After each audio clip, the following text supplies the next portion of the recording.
Hello friends. आज हम बात करेंगे वैदिककालीन शिक्षा की कि जब वैदिक पीरियड चल रहा था उस समय शिक्षा का क्या स्वरूप था, कैसे लोग शिक्षा ग्रहण करते थे और क्या क्या चीज़ें थी उसमें। ठीक है, तो सबसे पहले जान लेते हैं वैदिककालीन शिक्षा कहते किसे हैं। वैदिक काल में भारत में शिक्षा का जो स्वरूप प्रचलित था उसे वैदिककालीन शिक्षा या गुरुकुल शिक्षा व्यवस्था कहा जाता है। तो आपको क्लियर हो गया होगा कि वेदों पर जो आधारित शिक्षा होती है उसे वैदिककालीन शिक्षा कहते हैं, या जो वैदिक समय में शिक्षा का जो स्वरूप प्रचलित था उसे वैदिककालीन शिक्षा या गुरुकुल शिक्षा कहते थे। वेद पर आधारित शिक्षा का अर्थ है ऐसी शिक्षा व्यवस्था जिसका स्रोत वेद है। भारतीय साहित्य में 4 प्रकार के वेद माने जाते हैं। कौन कौन से 4 वेद हैं? तो ऋग्वेद, यजुर्वेद, सामवेद और अथर्ववेद। ठीक है, तो वेद पर आधारित जो शिक्षा थी, इस शिक्षा व्यवस्था का जो मुख्य स्रोत था वो वेद था, और वेद थे आपके 4। ठीक है, इसी पर ये शिक्षा आधारित थी वैदिककालीन शिक्षा। वैदिककालीन में छात्र छात्राओं को दी जाने वाली शिक्षा ही वैदिककालीन शिक्षा कहलाती थी। ठीक है, वैदिक काल में जो छात्र छात्राओं को शिक्षा दी जाती थी वही वैदिककालीन शिक्षा कहलाती थी, जो गुरुकुल में तथा गुरु के आश्रम में उसके समीप रहकर छात्रों को प्रदान की जाती थी। तो गुरुकुल के समय में क्या होता था कि जो छात्र होते थे वो गुरु के साथ ही रहते थे। ठीक है, उनके आश्रम में ही रहते थे और वहीं पर ये शिक्षा प्रदान की जाती थी। और इसका जो मुख्य स्रोत था, ठीक है, जो माध्यम था जिसमें शिक्षा दी जाती थी वो केवल और केवल संस्कृत भाषा थी।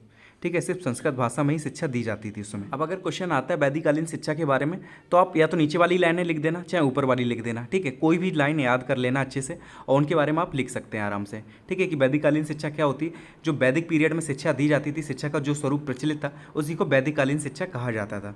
और ये वेदों पर आधारित थी। और वेद कौन से थे? तो 4 वेद थे, ऋग्वेद, यजुर्वेद, सामवेद और अथर्ववेद।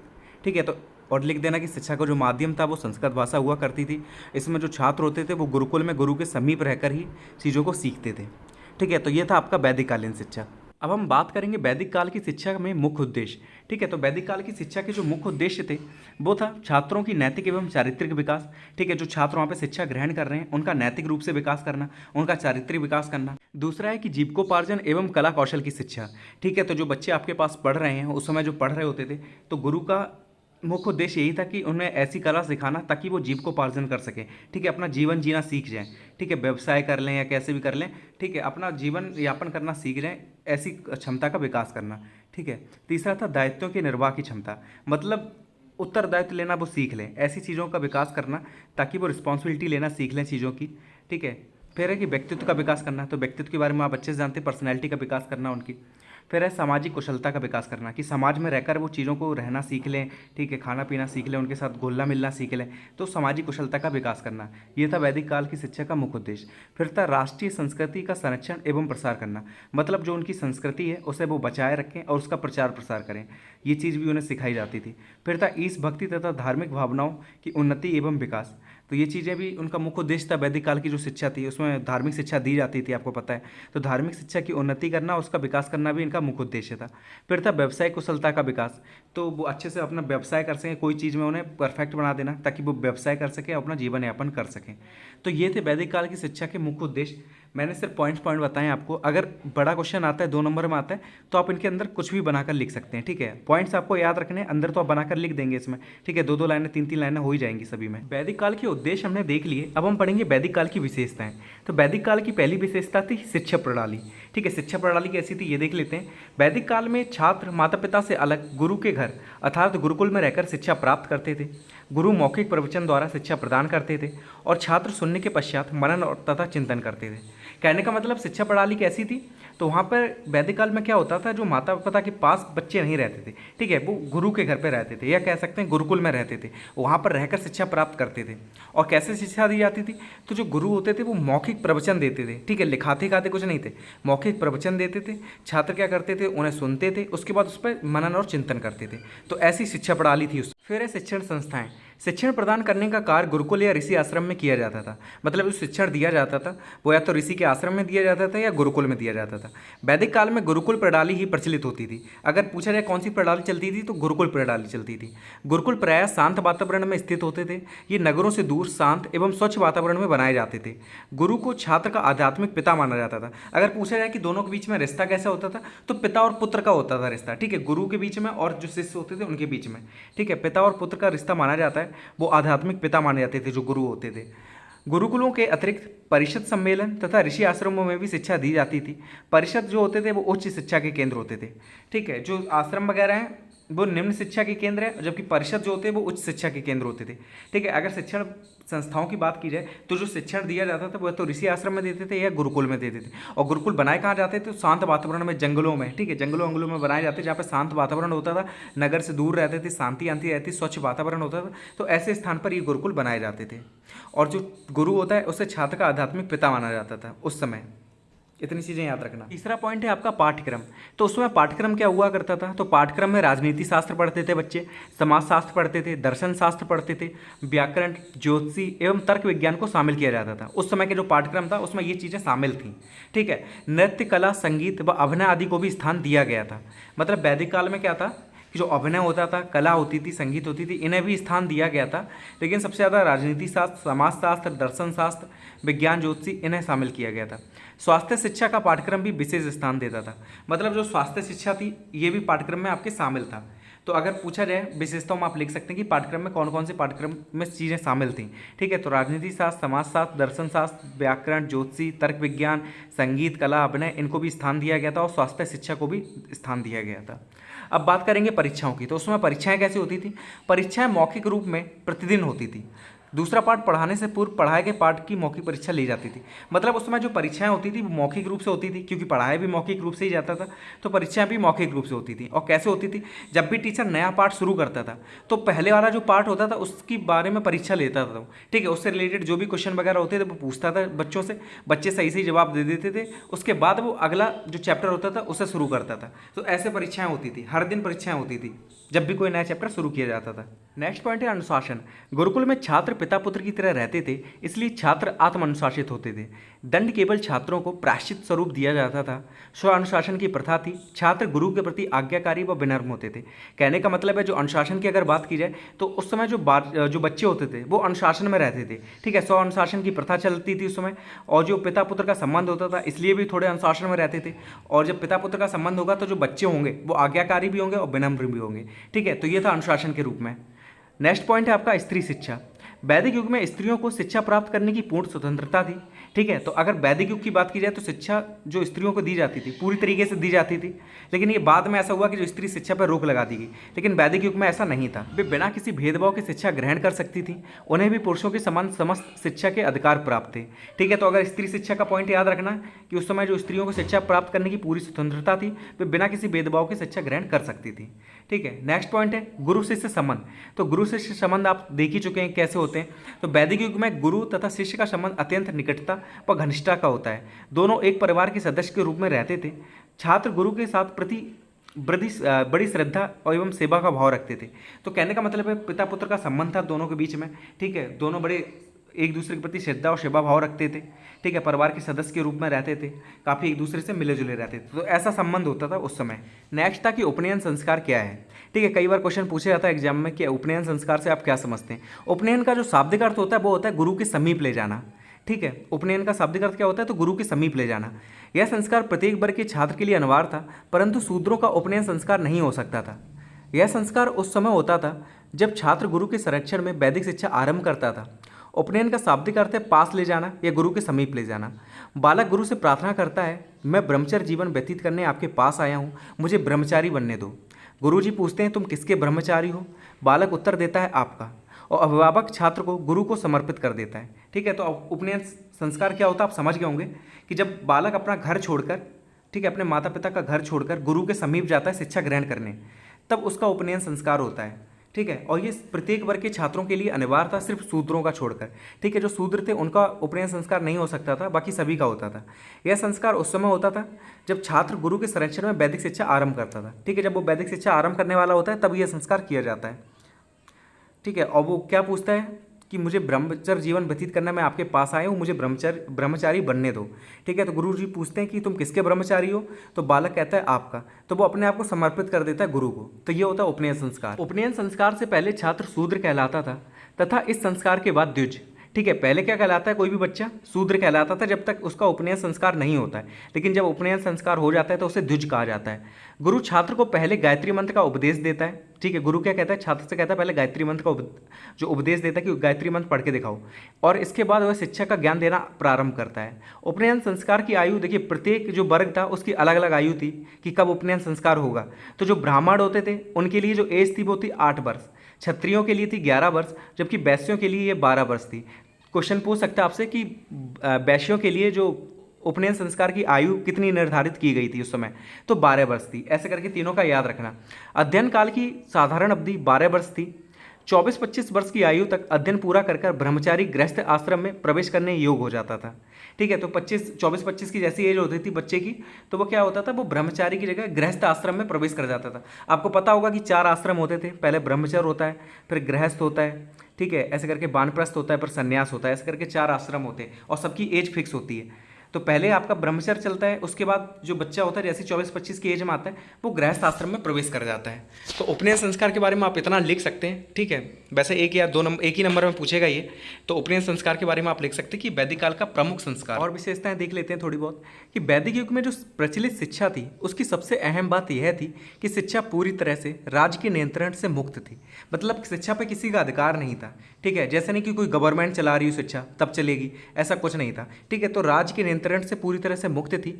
यह लोगों का निजी कार्य था जिसका प्रबंध तंत्र ब्राह्मणों के अधीन था। ठीक है, तो ब्राह्मण खुद ही आयोजित करते थे, शिक्षा देने का काम उनका खुद का था। ठीक है, इसकी तरफ राज्य की तरफ से कोई प्रतिबंध नहीं था इस पर। ठीक है, ना ही उनके अधीन थी। राजा या धनी वर्ग जो होते थे, ठीक है, राजा या धनी वर्ग जो उस समय होते थे वो स्वेच्छा से इन संस्थाओं को अनुदान देते थे, परंतु ये संस्थाएं इनके द्वारा बनाए गए नियम कानून से स्वतंत्र थीं। ठीक है, ये किसी के राज के अंतर्गत नहीं आते थे। तभी ये लोग जो गुरुकुल वगैरह उस समय बनाई जाती थी वो जंगल वगैरह में या कोई खाली स्थान पर बनाई जाती थी, काफ़ी दूर, ठीक है, शांत इलाके में, क्योंकि ये राज का जो नियंत्रण होता था उससे दूर रहती थी। ऐसा नहीं कि राजा कहेगा कि ये शिक्षा दो तो यही चीज़ पढ़ाई जाएगी, उस समय ऐसा कुछ नहीं था। ठीक है, दूसरा क्या है कि सार्वजनिक व निःशुल्क शिक्षा। इस काल में शिक्षा देना एक पवित्र कर्तव्य समझा जाता था। उस समय क्या था कि शिक्षा देना एक पवित्र कर्तव्य माना जाता था। छात्रों से कोई फीस नहीं ली जाती थी। शिक्षा के सभी द्वार सभी वर्ग सभी लिंग के लिए खुले हुए थे। मतलब स्त्री भी ले सकती है, ठीक है, पुरुष भी ले सकते हैं, कोई भी वर्ग का हो, सारे सभी लोगों के लिए शिक्षा का जो द्वार था वो खुला हुआ था। लेकिन जब उत्तर वैदिक काल आया, ये तो ऋग वैदिक काल था पहले का, लेकिन जैसे उत्तर वैदिक काल आया उसमें क्या हुआ, ये जो शिक्षा थी वो कुछ वर्गों तक ही सिमट गई। ठीक है, उसमें काफ़ी चीज़ें आ गई। इससे क्या हुआ कि कुछ वर्गों तक ही जो शिक्षा थी वो सिमट गई। जैसे कि ब्राह्मण हैं, आपके वैश्य हैं और क्षत्रिय हैं, इन्हें शिक्षा दी जाती थी। फिर नेक्स्ट है आपका कि शिक्षा का स्वरूप मुख्यतः वैयक्तिक था। बच्चा जो होता था गुरु के पास शिक्षा ग्रहण करने जाता था। गुरु वैयक्तिक भिन्नता के आधार पर प्रत्येक शिष्य को ज्ञान व प्रशिक्षण देता था। वह बौद्धिक व मानसिक शक्तियों और क्षमताओं का संवर्धन करता था। कहने का मतलब है जो गुरु होते थे वो वैयक्तिक भिन्नता के अनुसार मतलब छात्रों को ज्ञान देते थे। वैयक्तिक भिन्नता के बारे में मैंने आपको पढ़ाया कि एक दो बच्चे को परस्पर एक सा ना होना, ठीक है, बुद्धि के स्तर पर या रंग के स्तर पर या किसी अन्य स्तर पर एक जैसा ना होना वैयक्तिक भिन्नता कहलाता है। तो जो उस समय गुरु होते थे वो समझ जाते थे कौन सा बच्चा कितना होशियार है, कितना कमज़ोर है, तो उसके हिसाब से उसे शिक्षा देते थे।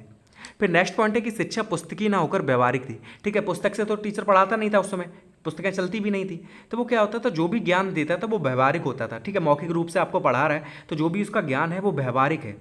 ठीक है, बालक गुरु के पास केवल विषय ज्ञान प्राप्त नहीं करता था, बल्कि उसे ऐसा भी ज्ञान मिलता था जो उसके भावी जीवन की तैयारी को पूरा करता था। ठीक है, भावी जीवन में उसे कोई दिक्कत आए तो ऐसा ज्ञान भी गुरु द्वारा दिया जाता था उसे। तो ये थे कुछ पॉइंट्स, आपको अच्छे से याद करने इन पॉइंट्स को। ठीक है, ये विशेषताएं थी वैदिक युग की और उद्देश्य भी मैंने आपको पढ़ा दिए।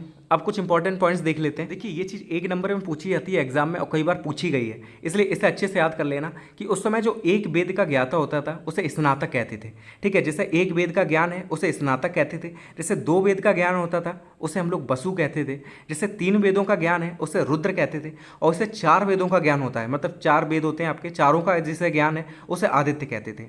ठीक है, तो याद कर लेना, 1 का स्नातक, 2 का वसु, 3 का रुद्र और 4 वेदों का ज्ञान है उसे, तो उसे आदित्य कहते थे। ये 1 नंबर में पूछा जाएगा आपसे और पहले भी कई बार पूछा जा चुका है। चलो अब क्वेश्चन आंसर देख लेते हैं थोड़े। पहला क्वेश्चन है आपका विकल्प में कि वैदिक कालीन शिक्षा व्यवस्था में पहला ऑप्शन शिक्षा सशुल्क रहती थी, मतलब शुल्क लगता था शिक्षा का। दूसरा था शिक्षा बड़े बड़े भवनों में होती थी। तीसरा है शिक्षा पर राजा का नियंत्रण था। और लास्ट ऑप्शन आपका शिक्षा पूर्ण रूप से निःशुल्क थी। तो इस सभी का आंसर आप दे सकते हैं। आप कमेंट बॉक्स में ज़रूर देना, ठीक है, इसका आंसर। नेक्स्ट क्वेश्चन देख लेते हैं। प्राचीन शिक्षण में विधियाँ थीं, ठीक है, कौन कौन सी विधियाँ शामिल थीं जो पहले शिक्षण होता था वैदिक समय में? पहला है श्रवण मनन और निध्यासन, फिर है खेल विधि, थर्ड ऑप्शन आपका प्रोजेक्ट विधि, और लास्ट है आपका उपयुक्त में से कोई नहीं। तो कौन सी विधि का यूज़ किया जाता था जब भी शिक्षण होता था? तो आप सभी को पता है और मैंने आपको बताया भी था कि मौखिक रूप से शिक्षा होती थी और उसके बाद छात्र क्या करते थे, उस चीज़ को सुनते थे, उस पर चिंतन करते थे, मनन करते थे। तो इसका पहला ऑप्शन बिल्कुल ठीक हो जाएगा, श्रवण मनन और निध्यासन, ठीक है। तो ये थी प्राचीन शिक्षण पद्धति में जो विधि शामिल थी वो थी श्रवण मनन और निध्यासन, ठीक है। खेल विधि और प्रोजेक्ट विधि आज के समय की है, ठीक है। प्रोजेक्ट विधि किलपैट्रिक की है और आज के समय में यूज़ होती है, उस समय नहीं थी, ठीक है, ना ही खेल विधि थी पहले के समय। फिर नेक्स्ट क्वेश्चन है आपका अति लघु उत्तरीय में कि चूड़ाक्रम संस्कार कब होता था? तो ये तो मैं आपको अभी बताऊंगा। पहले देख लेते हैं उपनयन संस्कार का शाब्दिक अर्थ क्या था। तो गुरु के समीप ले जाना, उपनयन जो शब्द है इसका शाब्दिक अर्थ था। इसमें क्या करते थे, बच्चों को गुरु के समीप ले जाते थे और शिक्षा देने से पहले उपनयन संस्कार होता था उनका, ठीक है। इसमें वो अपने आप को समर्पित करते थे गुरु को, क्योंकि उपनयन संस्कार नहीं होता तो उसे शूद्र माना जाता था। जब उपनयन संस्कार हो जाता तो उसे द्विज माना जाता है, ठीक है। और हर वर्ग की एज इसमें फिक्स थी, ब्राह्मण की 8 वर्ष, ठीक है, क्षत्रियों की 11 वर्ष और वैश्य की 12 वर्ष।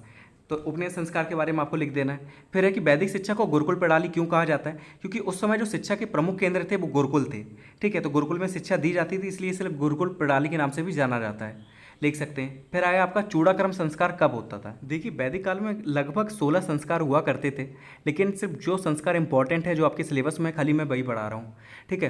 तो चूड़ाक्रम संस्कार क्या है? वैदिक शिक्षा में संस्कारों एवं मंत्रों का विशेष महत्व था। बालक 5 वर्ष की अवस्था पूर्ण कर लेने के बाद ही गुरुकुल में प्रवेश कर सकता था। मतलब जब बालक 5 वर्ष का हो जाता है उसके बाद ही उसे गुरुकुल में प्रवेश मिल सकता था।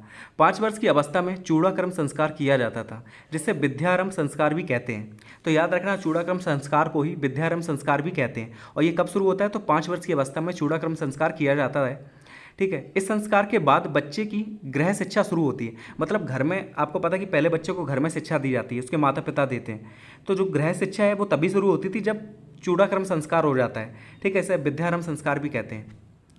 प्रायः प्रारंभिक शिक्षा घर में माता पिता बुजुर्गों के बीच ही संपन्न होती थी। परिवार में मंत्रों का उच्चारण, अभ्यास, पठन, प्रारंभिक गणित, कथा कहानी आदि का ज्ञान कराया जाता था। कहने का मतलब है चूड़ाक्रम संस्कार में क्या होता है कि बच्चे के जो बाल होते हैं उन्हें कटा दिया जाता है ना, पूरे एकदम खाली एक चोटी सी रखी जाती है, उसी को कहते हैं चूड़ाक्रम संस्कार। तो ये 5 वर्ष की जो अवस्था होती है उसमें किया जाता है, ठीक है। इसे विद्यारंभ संस्कार भी कहते हैं। इस संस्कार के बाद ही जो गृह शिक्षा होती है वो बच्चे की शुरू की जाती है। और कौन शुरू कराता है? या तो माता पिता घर में या उसके बुजुर्ग जो होते हैं, ठीक है। घर में जो भी बुजुर्ग होते हैं वो संपन्न कराते हैं। इसके बाद मंत्रों का उच्चारण, अभ्यास, पठन, प्रारंभिक गणित, कथा कहानी आदि का ज्ञान कराया जाता है बच्चे को, ठीक है। उसके बाद गुरुकुल में प्रवेश के लिए भेजा जाता था, वहाँ उसका उपनयन संस्कार कराया जाता है। मतलब याद रखना, चूड़ाक्रम संस्कार उसका घर में होता है, जबकि उपनयन संस्कार कब होता है? जब उसे गुरुकुल में भेजा जाता है। उपनयन का शाब्दिक अर्थ क्या है? तो पास ले जाना या गुरु के समीप ले जाना। उपनयन संस्कार के बाद जो होते हैं, जो गुरु होते हैं, वो सावित्री मंत्र या गायत्री मंत्र का उपदेश देकर शिक्षा शुरू करते हैं बच्चे की, ठीक है। तो उपनयन संस्कार भी हो गया आपका, चूड़ाक्रम संस्कार भी। अब एक लास्ट चीज जो इसमें रह गई है, वैदिक कालीन शिक्षा की कमियां, ठीक है। तो इन्हें भी कंप्लीट कर लेते हैं कि कौन कौन सी कमियां थी वैदिक कालीन शिक्षा में। ये भी क्वेश्चन पूछा जाता है आपसे। तो वैदिक कालीन प्रणाली में बाल मनोविज्ञान का समावेश नहीं था, ठीक है। उस समय जो था मनोविज्ञान नाम का कोई सब्जेक्ट नहीं था, ठीक है। तो अगर आपको बाल मनोविज्ञान की जानकारी नहीं होगी तो आप नहीं समझ पाएंगे कि बच्चे को किस समय क्या चीज़ की ज़रूरत है, उसे कैसा ज्ञान देना चाहिए, कैसा नहीं देना चाहिए। तो बाल मनोविज्ञान बच्चे को समझने के लिए बहुत ज़रूरी है, लेकिन उस समय ऐसा कोई सब्जेक्ट नहीं था। दूसरा कि वैदिक काल जो शिक्षा होती थी वो बाल केंद्रित ना होकर शिक्षक केंद्रित होती थी, क्योंकि उसमें गुरुओं का बोलबाला होता था, जो गुरु चाहते थे वही होता था, ठीक है। आपको पता कि मौखिक रूप से दी जाती थी, गुरु देते थे। तो उसमें जो शिक्षा होती थी वो बाल केंद्रित नहीं थी, शिक्षक केंद्रित थी। फिर है कि प्रायः प्रत्येक विषय प्रत्येक बच्चे के लिए अनिवार्य थे। मतलब उस समय जितने भी विषय थे वो सब बच्चों के लिए अनिवार्य थे, चाहे वो कमज़ोर हो, चाहे वो होशियार हो, ठीक है, कैसा भी बच्चा हो, सबके लिए सब सब्जेक्ट पढ़ने पड़ते थे, अनिवार्य थे। तो ये एक बहुत बड़ी कमी थी उस समय की। जैसे अगर हम आज के समय में हम साइंस ले सकते हैं, अगर साइंस में होशियार है, कॉमर्स ले सकते हैं, कॉमर्स में होशियार है, लेकिन उस समय आपको सब लेना है, जो भी सब्जेक्ट हैं सब लेने पड़ेंगे आपको। फिर है धार्मिकता, सत्य, ब्रह्म आदि विषयों की ही प्रधानता थी। तो उसमें धार्मिक शिक्षा का ज़्यादा बोलबाला था। फिर है कि माध्यम संस्कृत था, अन्य भाषाओं पर जोर नहीं दिया जाता था। उस समय जो भी शिक्षा दी जाती थी वो सिर्फ संस्कृत भाषा में दी जाती थी। अगर किसी को दूसरी भाषा भी आती तो और किसी भाषा का कोई भी जोर नहीं दिया जाता था, सिर्फ संस्कृत भाषा में ही आपको शिक्षा देने को मिलेगी। फिर है कि स्त्री शिक्षा का व्यापक प्रचार नहीं था। मतलब उस समय स्त्री शिक्षा दी तो जाती थी लेकिन उसका इतना प्रचार प्रसार नहीं होता था, ठीक है, स्त्री शिक्षा का। फिर है कि शिक्षा पद्धति मौखिक थी, लेखन अभ्यास पर जोर नहीं दिया जाता था। आपको पता है कि जो टीचर हैं वो भी मौखिक रूप से ही शिक्षा देते थे, बच्चे भी हैं वो भी मौखिक रूप से ही चीज़ों को समझ रहे हैं, याद कर रहे हैं, ठीक है। लेखन पर बिल्कुल भी जोर नहीं दिया जाता था, वो भी इस वैदिकालीन शिक्षा की बहुत बड़ी कमी थी। तो ये वीडियो आपकी यहीं पे कंप्लीट होती है। अच्छे से नोट्स बनाते चलिए, तैयारी करते चलिए, ठीक है। और फिर मिलते हैं नेक्स्ट वीडियो में। Thank you so much for watching this video.